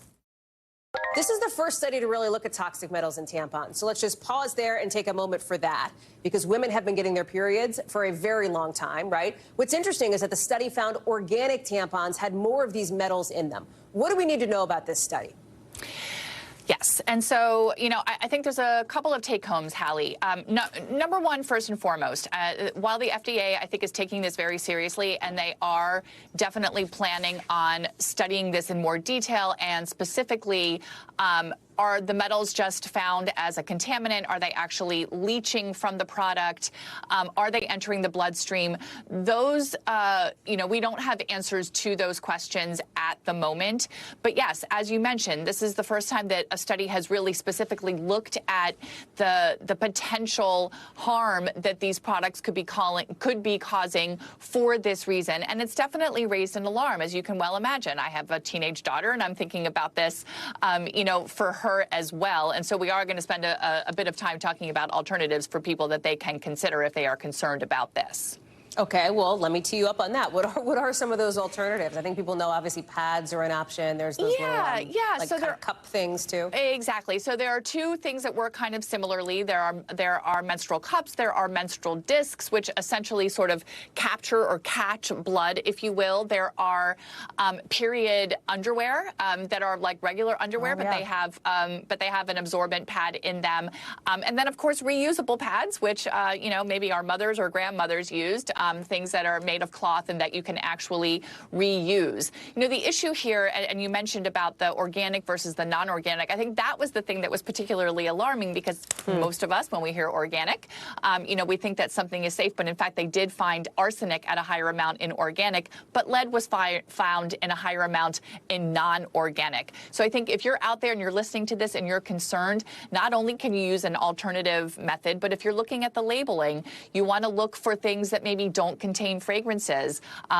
Pick a product that has the least amount of components in it. And then there are 3 polys that experts are saying to stay away from: polyester, polyethylene, and polypropylene, as well as other plastics. Those are the kinds of compounds that I think you're maybe getting into that danger zone where there could be systemic absorption. It hasn't been confirmed yet, so I don't want people to panic. Okay. But this is something I think the FDA is definitely taking seriously and will absolutely be looking into.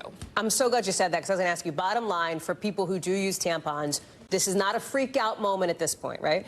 It isn't. I mean, I don't think realistically that people are going to discontinue them overnight. The actual tampon itself is made of cotton and rayon. And just a point sort of to close it up, Hallie, is that the FDA technically regulates these as medical devices, but it's loose. The manufacturers are really voluntarily, divulging what all of the ingredients are in all of their products. Some things may get in there intentionally, some things it might be by contamination. It is a wake-up call. These products need to be safe. Women need to feel safe and comfortable if they're getting this off the counter, that it's something that will be safe and effective for them. Not to mention, need to be able to have access to them, which is a conversation for a different day, which we will have. Dr. Natalie Azar, thank you so much. Appreciate it.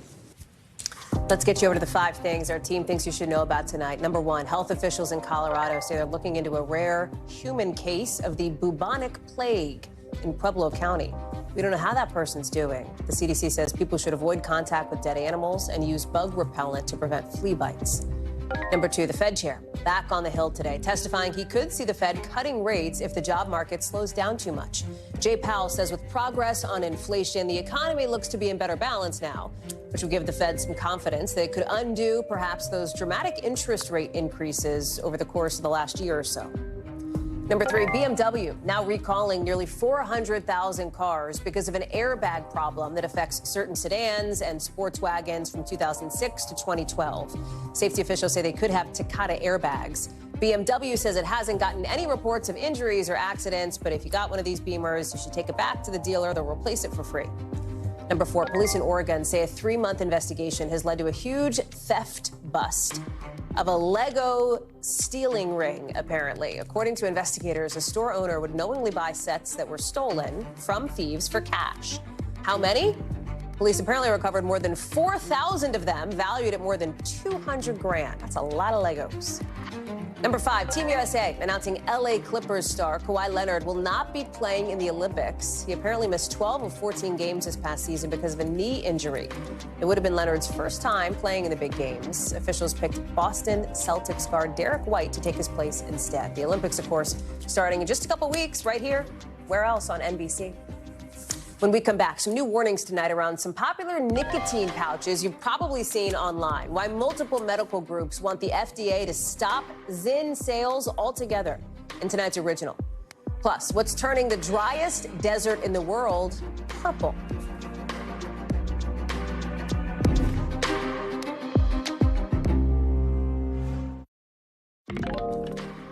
So tonight's original now with in-depth reporting on a topic we've been watching. And tonight, it's the growing concerns over those popular nicotine pouches that a lot of younger people are seeing and using online.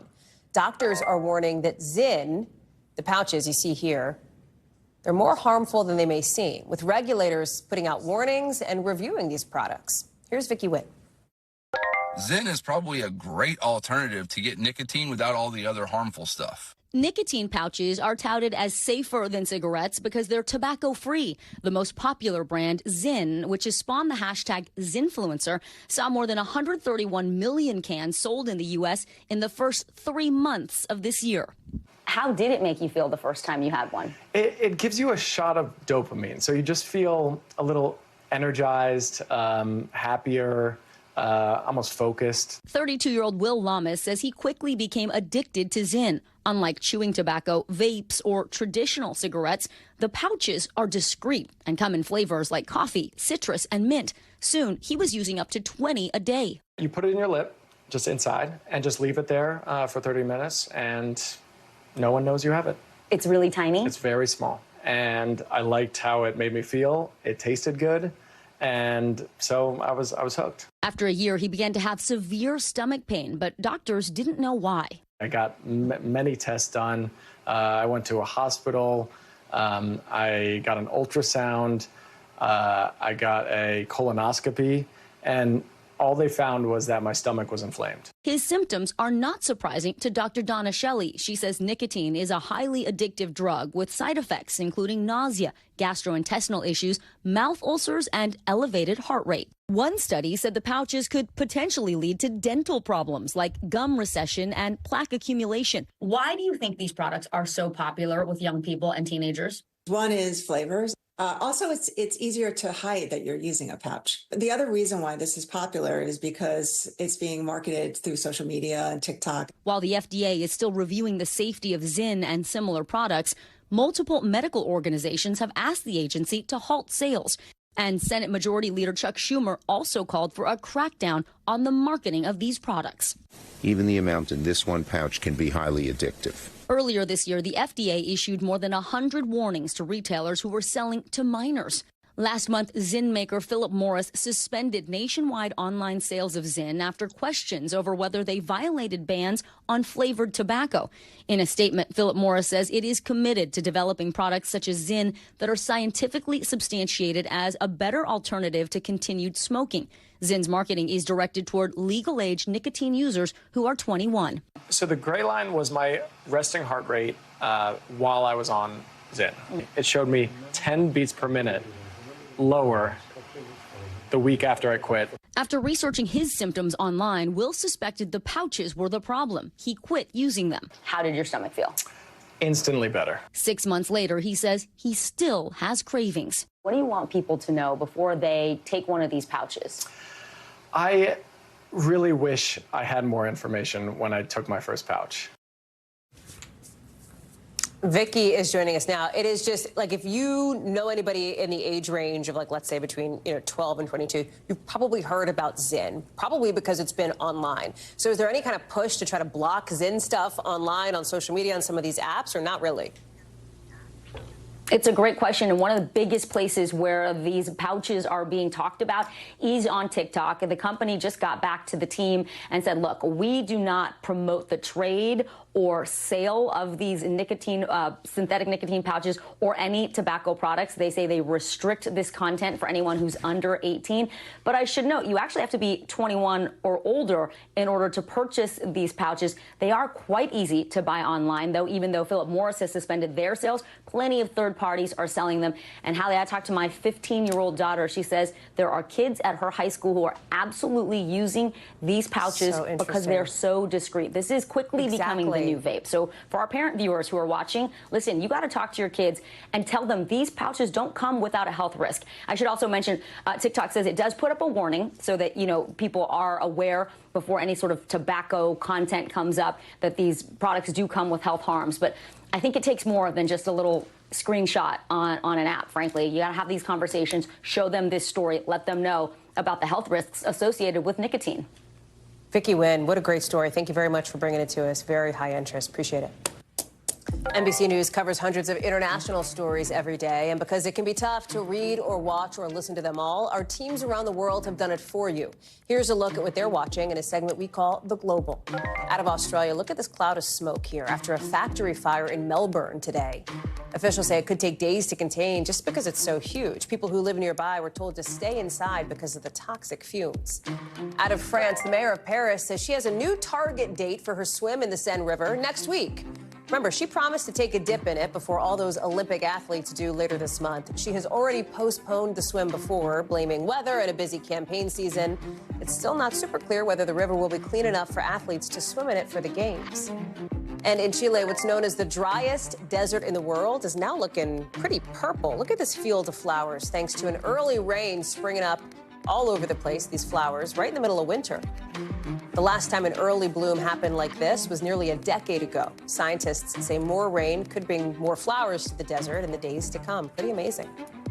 Coming up here on the show, some pretty big names outside the world of politics suggesting President Biden should step aside. We're talking about the new pressure he faces next.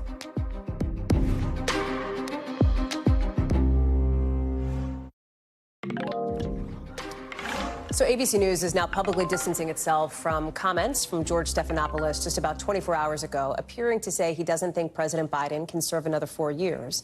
Stephanopoulos, in a statement, says he regrets talking to somebody on the street who asked him what he thinks of the president in some video posted by TMZ. Remember, less than a week ago was Stephanopoulos sitting down with President Biden in the president's first interview on TV since that debate performance widely panned as disastrous. Stephanopoulos, of course, one of the few people, not a politician, who's spent time with the president since the debate. Then there's Democratic mega donor and movie star George Clooney, who was with the president at a major fundraiser just a few weeks back.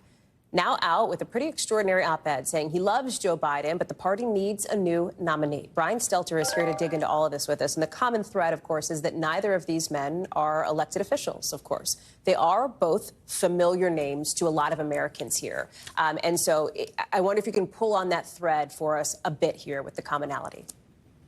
For the last 2 weeks, we've heard lots of Democratic lawmakers and activists say, we need to see more of Joe Biden. Let's get him in person. Let's see how he performs. Right? That's been the call now for the past 2 weeks. But very few outsiders have actually spent considerable time with Biden. George Stephanopoulos is one of them. So for this ABC interviewer to say, I don't think he can serve 4 more years, that is striking. Now, I don't think Stephanopoulos should be in that position of making that statement, right? It's not up to Lester Holt next week when he interviews Biden to make that assessment, right? That's for the viewers and the voters to decide.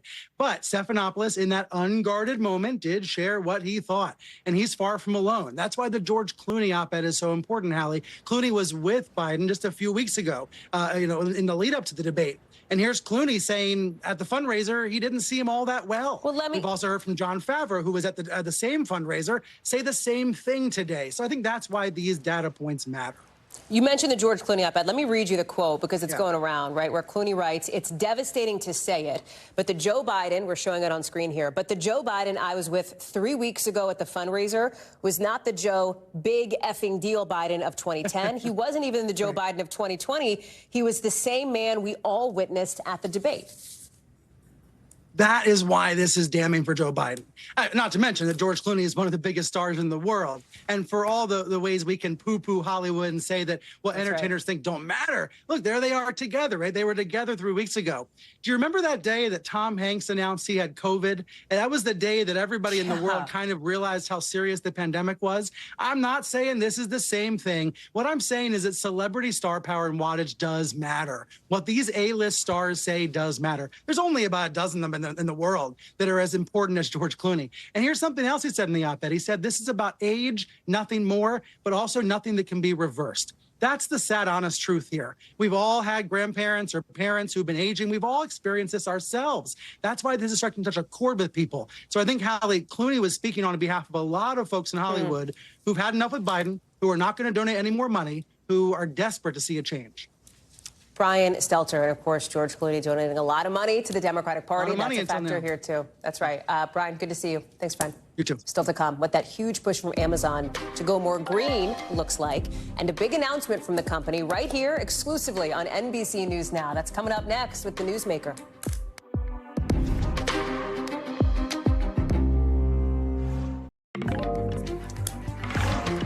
Now to our Newsmaker, an interview you will only see right here on NBC News Now with Amazon, putting out its newest sustainability report and touting a major green energy milestone. Amazon is now saying it's reached the goal of matching 100% of the electricity it uses with renewable energy. That's coming 7 years before they thought that would happen. Question is it enough to offset the full impact of Amazon's operations around the world? We know it is a huge company. It is a massive operation. And our Yasmin Vestougian got the exclusive one-on-one with the woman tasked with making this massive company even more green. Take a look. Amazon, those packages everywhere.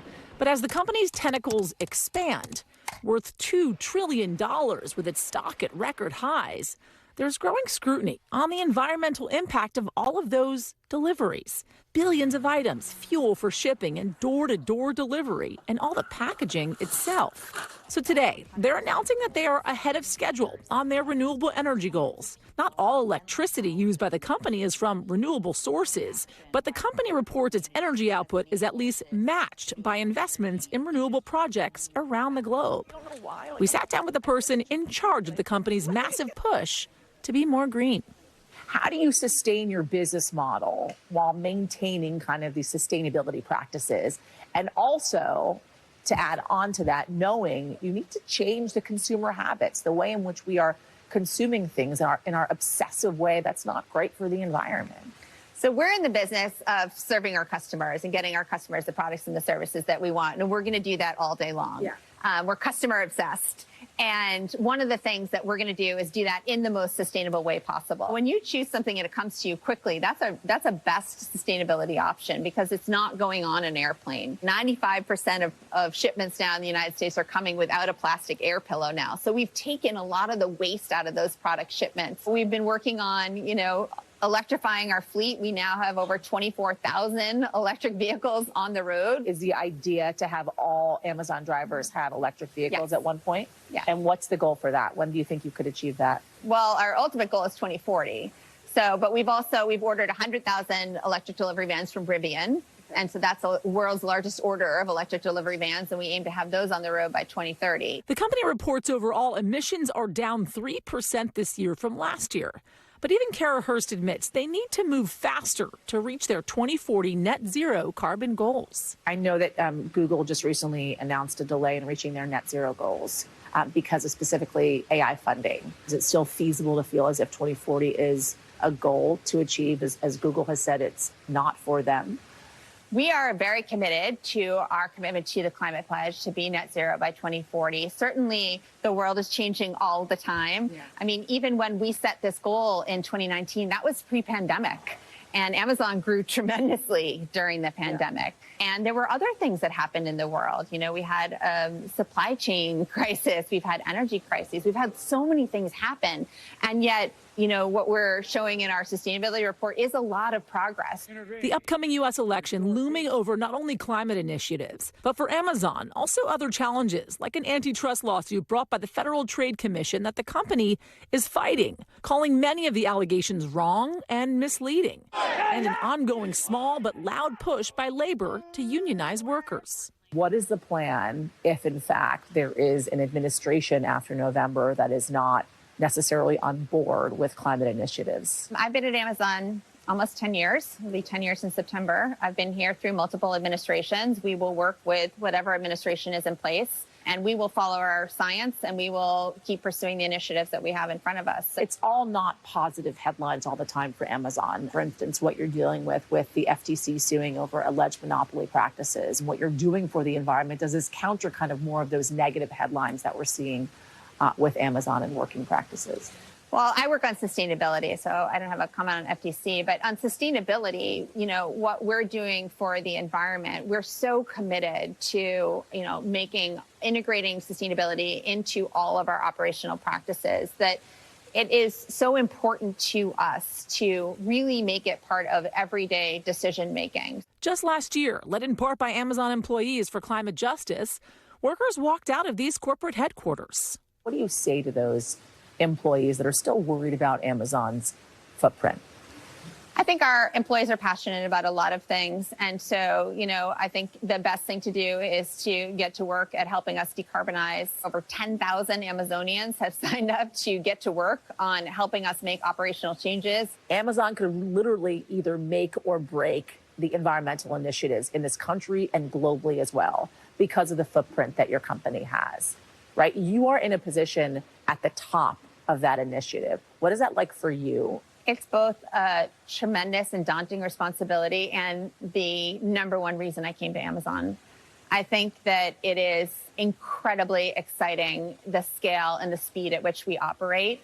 And it is the reason why we also started the Climate Pledge. Yasmin is joining us now. Just a fascinating interview with a company that is, taking a lot from all sides on its sustainability, on what it does.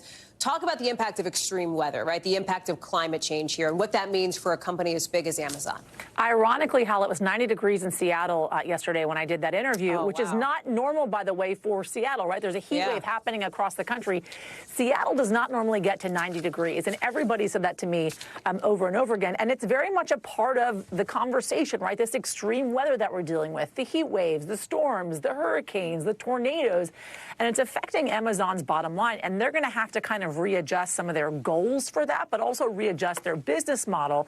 Released in 2023 during Amazon's financial filing, they talked about how extreme weather, the climate crisis, quote unquote, could actually affect their bottom line for one of the biggest reasons being operational costs. It costs a heck of a lot more money to do what they are doing, get those packages to where they are going, the thing they're known for most, during some of these extreme climate crises. I asked Kara about how they kind of adjust their business model, how they keep doing their job. She kept saying to me, the customer is the most important thing, right? How do you adjust during this climate crisis? Because they also help with disaster relief. And she talked about making sure that distribution centers are in the places that they need to be, making sure their workers are living in the places they need to live as well. But they acknowledge that this climate crisis could very well affect their bottom line and the goals that they have set to be zero carbon by 2040, Hal. Yasmin Vasugian, great reporting. Thank you very much for bringing it to us. Quick reminder, we're going to have full coverage from the Republican National Convention starting next Monday in Milwaukee. That's right, I'll see you there starting at 5 o'clock as you're watching right now here on NBC News Now. See you then. We'll be back with more coverage from here in Washington right now.